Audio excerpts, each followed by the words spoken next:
avec les neurosciences dans notre vie. Allez, première question. Qu'est-ce que la plasticité cérébrale ou neuroplasticité? Si je devais dire juste une phrase, je vais dire que la plasticité cérébrale, c'est une capacité extraordinaire de notre cerveau qui est de pouvoir se remodeler, se modifier selon ce qui se passe dans la vie. Alors, au niveau de notre cerveau, qu'est-ce qui se passe? Nos neurones, moi j'aime bien, on va faire un petit parallèle, j'aime bien dire que notre cerveau, c'est notre entraîneur.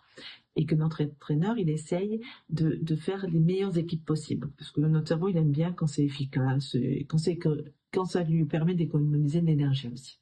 Donc notre cerveau, notre entraîneur, il essaye de faire les meilleures équipes possibles. Donc il va recruter des joueurs. Ces joueurs, ce sont nos neurones. Ces neurones-là, ils vont créer des relations. Donc si par exemple je vais bouger le bras, je vais avoir une équipe de neurones qui va se former. La plasticité cérébrale, ça veut dire que notre cerveau, il a tout le temps la capacité de pouvoir modifier cette équipe selon ce qui lui arrive de l'environnement. Donc, ou bien il change quelques joueurs, ou bien il change toute l'équipe, ou bien il renforce cette équipe-là. Et pour renforcer cette équipe-là, ça veut dire qu'il va la faire pratiquer, s'entraîner, mais je reviendrai là-dessus sur une autre vidéo. Mais en tout cas, cette plasticité lui permet de s'adapter. Et ce qui veut dire aussi que s'il peut s'adapter, eh bien, tout ce qu'on va faire, tout ce qui va nous arriver dans notre environnement, ça veut dire aussi nos pensées, parce que nos pensées, ce sont des neurones qui s'activent, vont pouvoir influencer et vont pouvoir modifier certaines relations entre les neurones.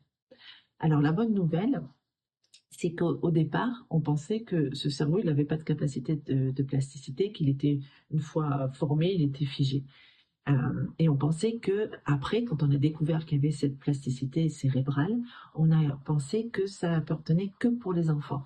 C'était juste pendant la période de l'enfance, jusqu'à un certain âge. Mais quand on était adulte, on n'avait plus cette capacité-là. Notre cerveau n'avait plus cette capacité-là de se modifier. Donc la bonne nouvelle, c'est que cette capacité, elle est présente tout au long de notre vie.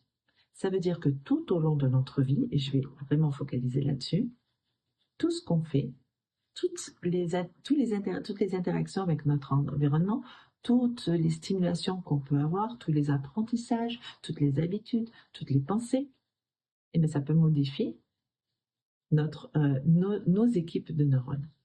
Donc on verra, parce que là c'était bien neurosciences sur la plasticité cérébrale, on va voir dans la deuxième question, qu'est-ce que ça peut nous apporter à nous en tant qu'être humain dans notre vie de tous les jours, cette magnifique capacité de plasticité. Juste un dernier point, il faut vraiment se le mettre dans la tête, on a tous un cerveau extraordinaire parce que tous nos cerveaux sont doués de cette plasticité cérébrale. Alors, on se revoit une prochaine fois pour inviter les neurosciences dans la vie pour toujours plus de sourires et moins de stress.